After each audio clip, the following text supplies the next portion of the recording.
वसंत भाग 3 पाठ 11 जब सिनेमा ने बोलना सीखा। लेखक प्रदीप तिवारी।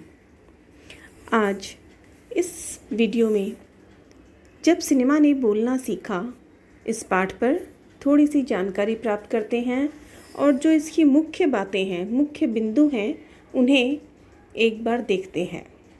सबसे पहली बात, यह पाठ जो है हिंदी सिनेमा के इतिहास पर, उससे जुड़ी सभी बातों पर आधारित है और एक तरह से यह परिचय है भारतीय सिनेमा में।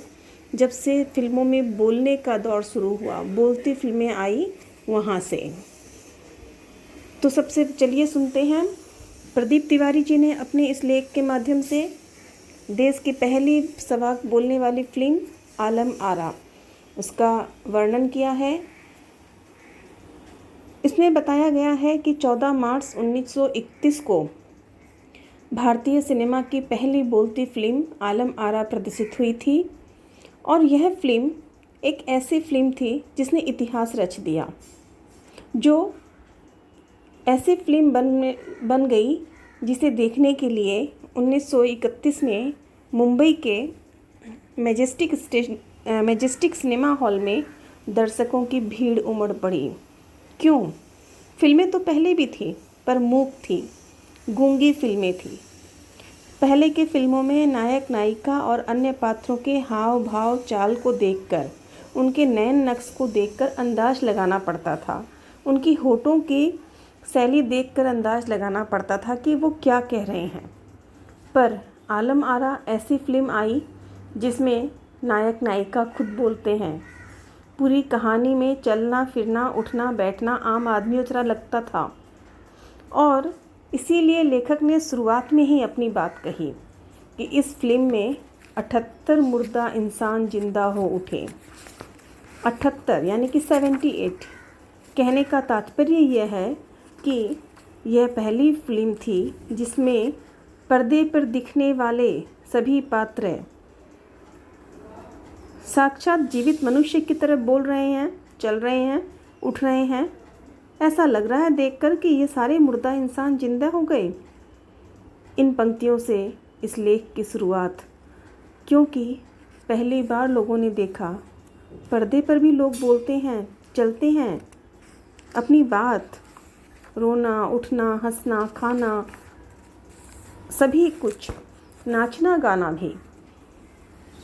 आलम आरा फिल्म, इसी फिल्म के फिल्मकार, निर्देशक, निर्देशित सभी कुछ कहा जाए तो अर्देशित एम ईरानी जी हैं।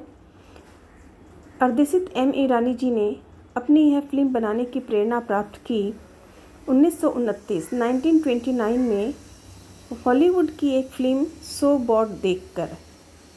उस फिल्म को देखकर उन्हें यह एहसास हुआ, क्यों नहीं हम भी बना सकते, बनाएंगे। और लगन और निष्ठा से पूरी तरह उसमें जुट गए अर्देशित एम ईरानी जी और नतीजा हुआ कि आज हम भारतीय सिनेमा का इतना निखरा सुथरा और जो रूप देख रहे हैं, इसका सारा श्रेय जाता है अर्देशित एम ईरानी जी को।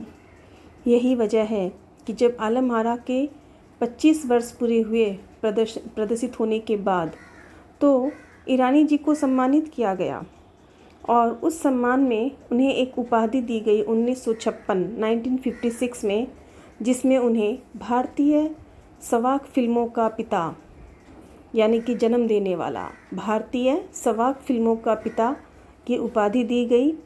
और इसके बाद से ही शुरू चलता आया है हिंदी सिनेमा, भारतीय सिनेमा का बदलता निखरता स्वरूप।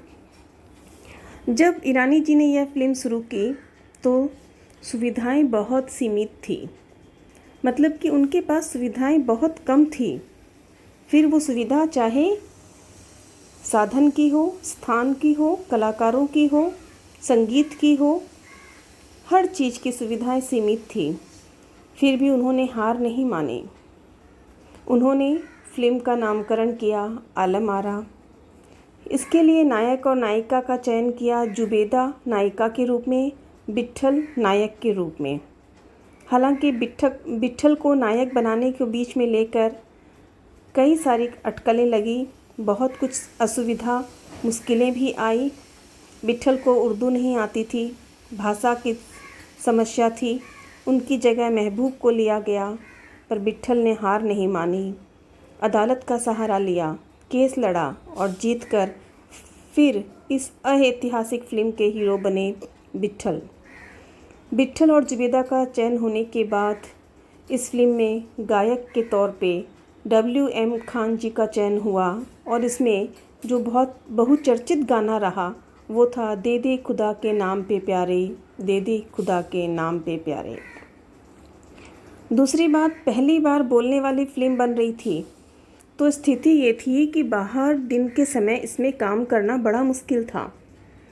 तो ईरानी जी ने लगभग पूरी फिल्म की शूटिंग रात में की और वो भी कृत्रिम रोशनी में। कृत्रिम रोशनी या कृत्रिम प्रकाश का मतलब होता है आर्टिफिशियल लाइट। और संगीत के साधनों के रूप में उनके पास सिर्फ 3 चीज़ें थी, तबला, हारमोनियम, वायलिन। इन तीनों से उन्होंने पूरी फिल्म का संगीत को जो भी ज़रूरत जहाँ थी वह दी और एक बेजोड़ फिल्म बनाई 14 मार्च 1931 में। यहीं से भारतीय फिल्मों के इतिहास की एक नई पारी की शुरुआत हुई।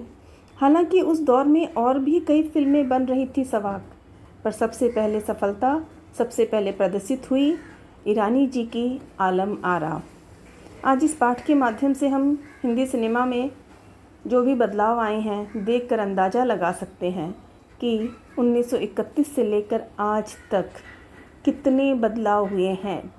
लेकिन इन सारे बदलाव, आज के जो रूप है उस फिल्मों का, उसका सारा श्रेय जाता है ईरानी जी की पहली फिल्म आलम आरा को। क्योंकि जब मंजिल बनती है, कोई बहुत बड़ी बिल्डिंग बनती है, तो जो सबसे नीचे ईंट होती है, नींव का पत्थर, वही तो मजबूत होता है, तभी तो आगे जाकर इमारत मजबूत होती है। तो आलम आरा ने भारतीय सिनेमा के नाम रूपी इमारत को एक अलग विशिष्ट पहचान दी है और इसी के आधार पर वर्तमान में जितनी भी फिल्में बनी हैं, कहीं न कहीं ये सब उसकी ऋणी है। धन्यवाद। इस प्रकार प्रदीप तिवारी जी के द्वारा लिखित यह निबंध लेख रूप में जब सिनेमा ने बोलना सीखा ने भारतीय सिनेमा के इतिहास के एक महत्वपूर्ण पड़ाव को उजागर किया है।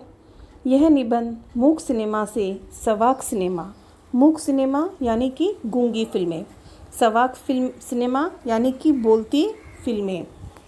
तो इस पाठ से भारतीय सिनेमा के इतिहास में एक महत्वपूर्ण व नए अध्याय को शुरू किया है और मूक सिनेमा से सवाक सिनेमा में विकसित होने की पूरी कथा को स्पष्टतः उजागर किया है। शिक्षा की नज़र में भी यह अर्थवान है, क्योंकि अगर वह उस वक्त ना करते तो शायद आज भारतीय सिनेमा इतने आगे तक ना जाता। इसी के साथ आप सभी का धन्यवाद।